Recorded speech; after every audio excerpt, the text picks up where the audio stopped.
पृथ्वीराज चौहान की कहानी। दिल्लीपति पृथ्वीराज चौहान से अनेक बार पराजित होकर भी मोहम्मद गौरी की भारत विजय की लिप्सा समाप्त नहीं हुई। उसने फिर भारत पर आक्रमण किया। तराइन के युद्ध में अब की बार पृथ्वीराज चौहान को पराजय का सामना करना पड़ा।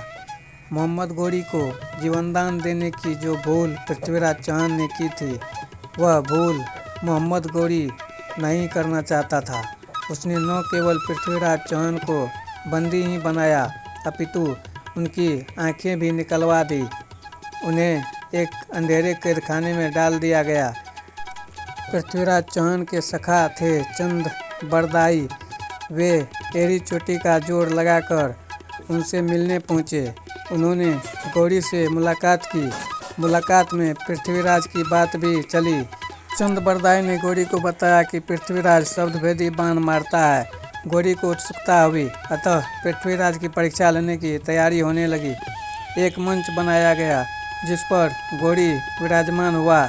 राज्य के तमाम अधिकारीगण पृथ्वीराज की निशानेबाजी का दृश्य देखने के लिए उपस्थित हुए। एक स्थान पर एक तवा टांगा गया जिस पर चोट की जानी थी। हथकड़ी और बेड़ियों में जकड़े हुए पृथ्वीराज को लाया गया। उनके बैठने के लिए साधारण सा चबूतरा बनवाया गया था।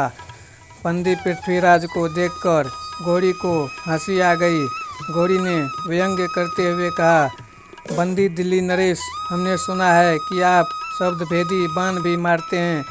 आप क्या यह दिखाने के लिए तैयार हैं? गौरी के प्रश्न का उत्तर चंद बरदाई ने दिया, हाँ जहाँपना, हमारे सम्राट इस परीक्षा के लिए तैयार है। उन्हें धनुष बाण दे दिया जाए। गौरी के आदेश पर पृथ्वीराज को धनुष और एक बाण दे दिया गया।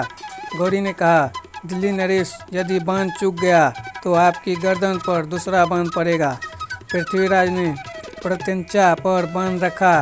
तवे पर चोट पड़े इसके पहले ही चंद बरदाई ने कहा, 4 बांस 24 गज, उंगली अष्ट प्रणाम, ता ऊपर सुल्तान है, मत चुके चौहान।